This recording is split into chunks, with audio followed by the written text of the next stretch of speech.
How are we doing, guys, and welcome back to TSTV. In this video we're going to be previewing the game between Chelsea and West Ham United.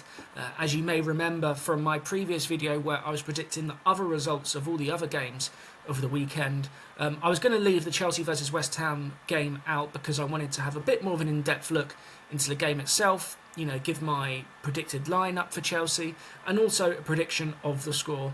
And we're going to be trying to do that for every Chelsea game between now and the rest of the season. Now, Monday's an absolutely huge game for us. I mean, we've only won one out of our last 7 league games, which was against Wolves, and that was a pretty unconvincing performance in truth. And last time out against Man City was a totally unacceptable performance in my opinion, and I think in most people's opinions. I mean, the tactics left a lot to be desired from Maresca. Now, I've been someone that has been pretty pro-Maresca throughout this tricky period. I know a lot of other people have been expressing a lot of doubt over him, and even some calling for him to be sacked.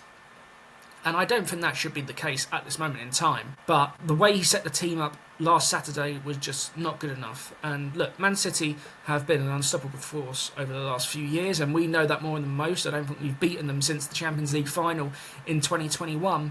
But to play the team on the halfway line and just not put any pressure on the ball and allowing them to just ping balls over the top to, Gvardiol, Haaland, Nunez.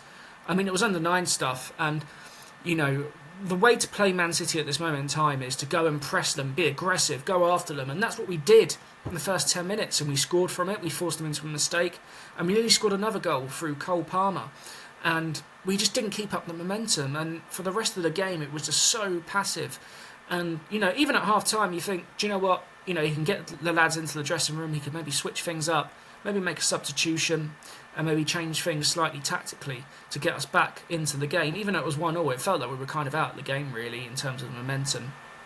But he just didn't do that. And look, I'm expecting a big reaction from him and the team this week. Now, I know there's been no other transfer activity to bring some, new faces in, and we desperately need some help for the team. And I will do a video reflecting on the transfer window next week, because obviously between now and the weekend, a couple of moves may happen.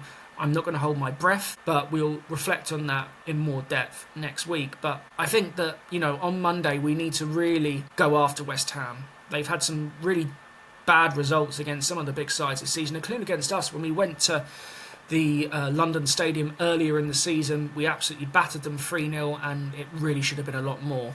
And look, it's going to be none other than Graham Potter in the dugout on Monday night. Now, it would be quite the narrative if he came here and beat Enzo Maresca on Monday, and you could just see the crowd turn if that were to happen. It would be very much a kind of things coming full circle for the ownership, and I think a lot of people are very, very unhappy with the ownership at this moment in time, including myself. I've been one of those people for a while, but I think more people are beginning to turn, and I think more people will turn on Monday, especially if we lose to, a fairly average West Ham team, and especially against Graham Potter. Now, West Ham, I think, have got a few injuries themselves. I think Jarrod Bowen's still out. They've got no Nicholas Füllkrug or Mikel Antonio, who we wish well, after his car accident, and I believe Crescencio Somerville is out as well, so they are pretty depleted. Now, from our point of view, I mean, we should be looking to go after them on Monday, and I'm going to predict my lineup now. Now, please preface this with the fact that I'm saying what I think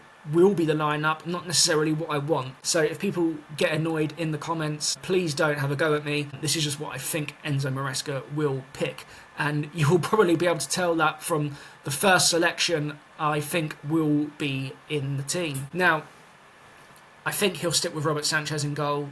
Now, for me, his position is completely untenable. He has been in such bad form of late. I mean, he's been in bad form for me ever since he joined the club. But some of the mistakes he's making, the one against Wolves, which he got away with, the one against Manchester City, where the positioning is just, I mean, you wouldn't find your nephew on a Sunday morning doing that kind of thing. And, for me, his confidence is shot. Supporters were booing him in the away end. And you can just imagine on Monday, if he makes a mistake, even if it doesn't lead to a goal, the atmosphere will be really, really toxic.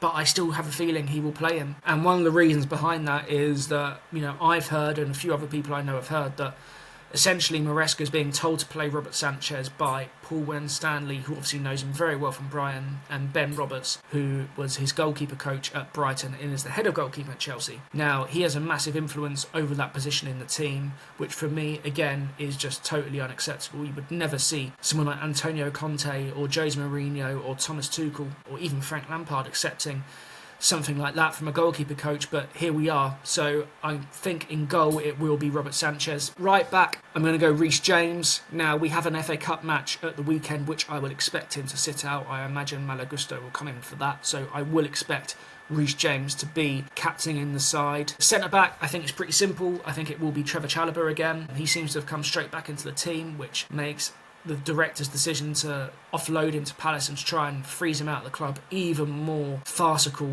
by the second. But I think he will start in the centre of defence, and alongside him, as long as he is fit, because I know he's had some fitness issues recently, will be Levi Colwill. At left back, I think, again, very, very simple. Mark Cucurella will play at left back. Now, I think he's been one of our better performers this season. I think only behind Cole Palmer and Caicedo. I think he's been our third best player. I think he's been very, very consistent.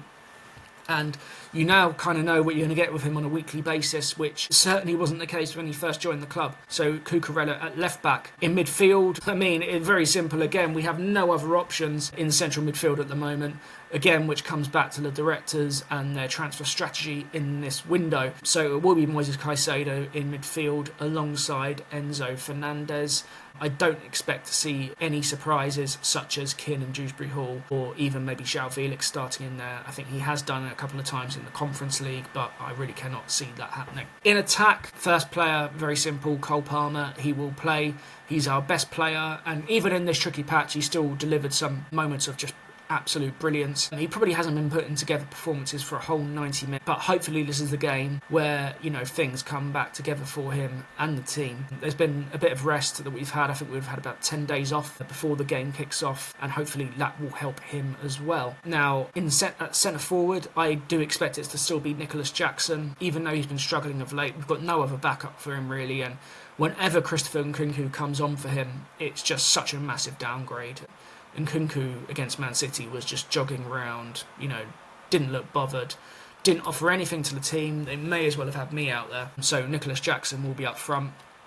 The wingers are slightly more tricky. Enzo Maresca does like to switch it up every so often. Now, I think he will go Jadon Sancho on the left. Now, he was very, very quiet against Man City, and he has been going for a little bit of a quiet patch, but I think, you know, considering, you know, the price he came in for, and I think a lot of people's doubts surrounding his acquisition, I think he's done okay. He's, you know, not setting the world alight, but, you know, I think he's been relatively consistent, and you kind of know what you're going to get from him. And he also, you know, does work hard tracking back, so I think he will be on the left-hand side.